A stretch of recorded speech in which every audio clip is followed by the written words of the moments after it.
পূর্ব মেদিনীপুরে এসে এসআইআর নিয়ে রাজ্য সরকারকে তুলোধনা করলেন দিলীপ ঘোষ। রাজ্যের মানুষের মৃত্যু নিয়ে তৃণমূল এসআইআরকে অভিযোগ করছে। সাধারণ মানুষ যদি মরে তার জন্য তৃণমূলের নেতাদের বিরুদ্ধে এফআইআর করা উচিত, কারণ তারা ভয় দেখাচ্ছে বলে মানুষের মৃত্যু হচ্ছে। এই মৃত্যুর দায় মমতা ব্যানার্জি এবং তার দলের। এই পরিস্থিতি যদি তৈরি হয় পশ্চিমবাংলায় ভয় দেখিয়ে ভোটে জেতা। এইবার কিন্তু লড়াই হবে একজন দায়িত্বশীল নাগরিক হিসেবে। এফআইআর যদি ঠিক করে হয়, no SIR no election. SIR না হলে কোনো ইলেকশন হবে না। তার জন্য যা করার করুন আপনি।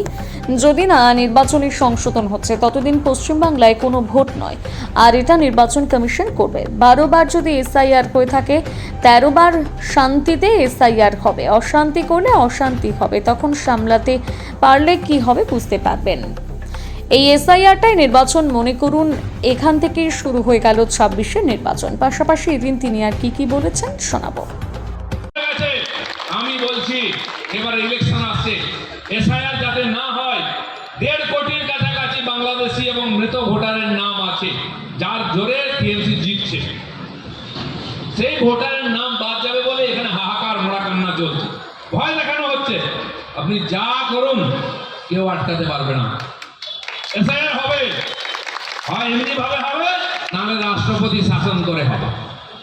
তখন কিন্তু ইন্টারের গর্তে ঢুকতে হবে। পাবলিকের মাল দুনিয়ার বাপ, একটাও বাইরে পড়বে না। সেই রাস্তা যাতে না খুলে যায়, সাবধান হয়ে যান। বড় ডায়লগ অনেক দিয়েছেন। চুপচাপ সরকারি কাজ, নির্বাচন কমিশনের কাজ, সরকারি কর্মচারীরা আসবেন, আপনাকে ফর্ম দেবেন, সেই ফর্ম ফিল আপ আপনাকে করতে হবে। 2টো ফর্ম আসবে সবার কাছে, একই জিনিস লিখে। একটা ফর্ম আপনার কাছে থাকবে রেকর্ড, একটা ওনারা নিয়ে যাবেন। তার সঙ্গে ডকুমেন্ট চাই, 11টা ডকুমেন্টের। আপনি এখানকার নাগরিক বা আপনার বাপদাদা এখানে ছিলেন, তার একটা ডকুমেন্ট। আপনারা পড়াশোনা করেছেন এখানে, আপনার সার্টিফিকেট দিয়ে দিন। বোর্ডের যারা চাকরি করছেন দিয়ে দিন। বাবা মা ছিলেন, তার ভোটার কার্ড আছে, তিনি তার জমির দলিল আছে, এখানে থাকছেন, বাড়ির ইলেকট্রিক বিল থেকে সব আছে, সেটা দিয়ে দিন। একজন যুবরাজ আছেন, তিনি বলছেন অমুকের বাপ আছে, অমুকের বাপের সার্টিফিকেট আছে। আরে কার বাপের কি আছে ভাবছো কেনা? নিজের বাপকে ঠিক রাখো, ঠিক না? যার বাপের ঠিক নাই তারা এইসব উল্টো পাল্টা করবে। আমাদের বাপ চৌদ্দপুর এখানে ছিল, আমরা আছি, থাকবো, কারো কোনো ভয়ের কারণ নেই। সে হিন্দু নয় মুসলমান হলেও যারা এখানে আছে তাদের ভয়ের কারণ নেই। যারা ঢুকে পড়েছে উঠকো, তাদের আঁচলের তলায় রেখেছেন মমতা ব্যানার্জি, তাদের বাঁচাবার জন্য সব চালাকি হচ্ছে। ঘাবড়াবেন না, এসআইআর হবে, ভোটও হবে, কিন্তু ওই 1 কোটির বেশি ভোটার যদি বাদ যায়, টিএমসি তো হাড় পাঁজর বেরিয়ে যাবে, কিছুই থাকবে না। একটা বিধানসভায় 30-40 হাজার ভোট, যে ভোটটা টিএমসি পেয়ে জিতেছে, যদি মাইনাস হয়ে যায় 40-50 হাজার একটা এলাকায় ভোট কমে যাবে। এই ভোটার চলে গেলে তাহলে জিতবে কি করে? ভবিষ্যৎ অন্ধকার বুঝতে পেরেছে, সেদিন বড় কঠিন হবে। এই নেতারা যারা লাফাচ্ছে না, এই ভিডিও রেখে দিন, তারপরে হিসাব হবে। আমি যেখানে থাকি নিউ টাউনে, পাশের গ্রাম, এটা গ্রামেরই পড়ে, সাউথ 24 পরগনা ভাঙড়ে। সেই গ্রামে 1250 ভোটার আছে বুথেতে। সেখানে আমাদের পার্টির একজন কর্মী আছেন পুরনো, তিনি এসেছিলেন, বলছে দাদা আমাদের বুথে 220 জন ভুয়ো ভোটার আছে, যারা ওখানে থাকে না। তার মধ্যে 54 জন মরে গেছে, তার নাম এখনো আছে। আপনি ভাবুন, তাহলে রাজনীতি। আর যদি কেউ সত্যি সত্যি মরে, তার জন্য টিএমসি নেতাদের বিরুদ্ধে এফআইআর হওয়া উচিত, কারণ ওরা ভয় দেখাচ্ছে লোক, এই হবে তাই হবে। ভয়টা, দায়টা ওদের। এই মৃত্যুর দায় মমতা ব্যানার্জি তার পার্টিকে দিতাম। এই যে পরিস্থিতি তৈরি হচ্ছে পশ্চিমবাংলায়, ভয় দেখিয়ে ভোটে জেতা, এবারে কিন্তু আর পার লড়াই হবে। একজন দায়িত্বশীল নাগরিক হিসেবে আপনার দায়িত্ব যাতে এসআইআর ঠিক করে হয়। কর্মচারীদের ভয় দেখানো হচ্ছে, কারণ যদি ওরা বেরোয় যায়, নিয়ে এসে, তার তো ফর্মটা নিয়ে এসে জমা করে, আর কোনো কাজ নেই। তার যাতে না যায় ভয় দেখানো হচ্ছে, তাহলে হবে না। আটকাবার খুব চেষ্টা করছে, ঘেঁটে দেওয়ার চেষ্টা হচ্ছে। আমি বলছি no SIR no election. SIR না হলে ইলেকশন হবে না। তার জন্য যা করার করুন। 2 বছর ধরে রাষ্ট্রপতি শাসন রাখুন এখানে, কিন্তু যতক্ষণ না এই যে আর ভোটার লিস্ট সংশোধন হচ্ছে, পশ্চিমবঙ্গে কোনো ভোট না। আর এটা নির্বাচন কমিশন করবে। বিহারে করে দেখিয়েছে, 69 লক্ষ লোকের নাম বাদ গেছে, কিন্তু একটা লোকও কমপ্লেন করেনি যে আমি অরিজিনাল ভোটার নাম বাদ গেছে। যাদের নাম বাদ গেল হয় মরে গেছে, বা অন্য জায়গায় চলে গেছে, বা বাংলাদেশি লোক, সে গেলে ধরা পড়ে জেলে যেতে হবে, কোনো ব্যাটা যায় না। আর আপনাকে পুরুলিয়া থেকে দার্জিলিং পাড়ায় পাড়ায় মহিলাদের উপর অত্যাচার হচ্ছে। এতদিন সাধারণ গরিব মহিলাদের হতো, কেউ শুনতো না। মহিলাদের উপরে ধর্ষণ হয়েছে, অত্যাচার করেছে, বিকালবেলা গেছে থানায় কমপ্লেন করতে, কমপ্লেন লেখা তো ছেড়েই দিন, রাত 9টা 10টা অবধি বসিয়ে রেখেছে, একটা এফআইআর করাচ্ছে না। কতক্ষণ থাকবে? তাহলে আবার পুলিশের থানাতে আবার রেপ হয়ে যাবে, যেমন হসপিটালে হচ্ছে, মেডিকেল কলেজে হচ্ছে, ম্যানেজমেন্ট কলেজে চোকাতে হয়েছে, ল কলেজে কসবাতে হয়েছে, আরজি করে হয়েছে, দুর্গাপুরে হয়েছে।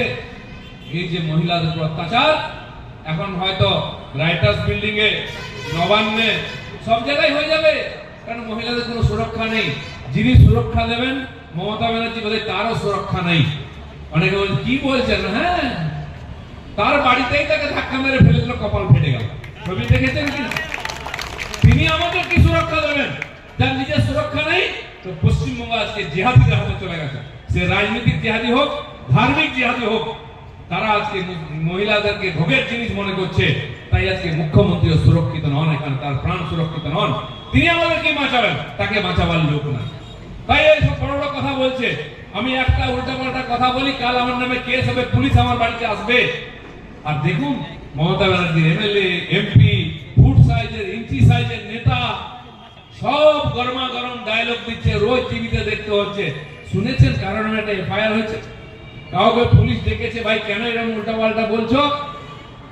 ডাকবে না, কারণ তারাই পুলিশকে চালাচ্ছে। পুলিশ বলছে আমি কেন ঝামেলা যাবো, আমার তো বউ বাচ্চা আছে, করে খেতে হয়। কাউকে কুচবিহার, কাউকে দার্জিলিং এ ট্রান্সফার করবে, সাসপেন্ড করে বসিয়ে দেবে, মরাবে, যা হবে সবার হবে। আমিও বাংলা ছেড়ে চলে যাবো বিহারে, যা হবার হবে। এই অবস্থা চলছে সারা পশ্চিমবঙ্গ জুড়ে। কিন্তু জেনে রাখুন, আমরা এই জন্য এখানে হিন্দু সমাজকে সংগঠিত করছি, কারণ তারা এখানকার ভূমিপুত্র, সন অফ সয়েল। তারা জাগলে, তারা পরিবর্তন করে বাংলায় পরিবর্তন হবে। আজকে হয়েছে খানিকটা। হিন্দু সংগঠনের কথা বললে সাম্প্রদায়িক বলা হতো। সিপিএমরা একসময় এখানে রাজত্ব করতো, আমাদের কেস দিয়েছে, মেরেছে, জেলে ঢুকিয়েছে। তখন থেকে আমরা এখানে হিন্দু আন্দোলন করছি, হিন্দু সংগঠন করছি। এখানে যারা বসে আছেন 10-12 বছর আগেও কেস খেয়েছেন সিপিএম আমলে, এখনো কেস কাটছেন, কেন? আমরা হিন্দু সংগঠন। কিন্তু ছাড়ব না। উত্তর হয় অন্য জায়গার লোক, তার নাম এখানে ভোট দিতে আসছে, বাংলাদেশি আছে, মারা গেছে, অন্য জায়গায় বিয়ে হয়ে মেয়ে চলে গেছে, সেখানে ভোট, এখানে ভোট। এইটা যাতে না কেটে যায় তার জন্য নাটকবাজি হচ্ছে, এত চিৎকার আছে যাবে, কিচ্ছু হবে না, সব শান্তিতে হবে। বারবার যদি শান্তিতে ভারতবর্ষে এসআইআর হয়ে থাকে, 13 বারও শান্তিতেই হবে। অশান্তি করলে কিন্তু অশান্তি হবে, তখন সামলাতে পারলে সুবিধা, কি হবে বুঝতে পারবে না। তো সেই জন্য আপনারা জেনে রাখুন, এই যে নাটকবাজি, এই এসআইআরটাই নির্বাচন মনে করুন। এখান থেকে নির্বাচন শুরু হয়ে গেল 2026-এ বিধানসভা। এইখান থেকে সবাই নিজের নিজের কাজ করুন, নিজের এলাকায় কোনো ভুয়ো ভোটার, নোট, মৃত ভোটার যেন না থাকে, সেটা মাথায় রাখুন। আর আপনার যারা এখানকার স্থায়ী ভোটার, তাদের নিজস্ব ডকুমেন্ট দিয়ে ফর্ম ফিল আপ করেছেন, আপনার টেনশন নেই, আপনার নাম এসে যাবে। যাদের টেনশন আছে তারাই ঘাবড়াচ্ছে। এখন নাকি যে মরে যাচ্ছে সে সুইসাইড করছে এনআরসির ভয়।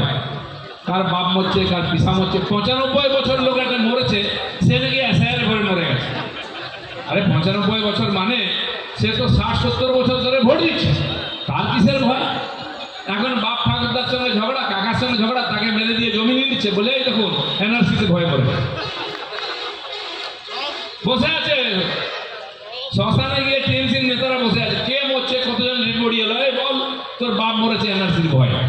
কি এনআরসি খায় না মাকে কেউ জানে না, তার ভয় নাকি মরে গেল। এবং যে মরছে সে হাতে নোট লিখে, তার হাতের আঙুল নেই, সেও তার যে নোট আছে সেটা লিখে হাতে চেপে ধরে আছে।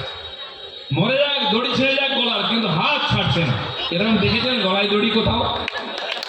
এটা টিএমসি রাজত্বেই হয়।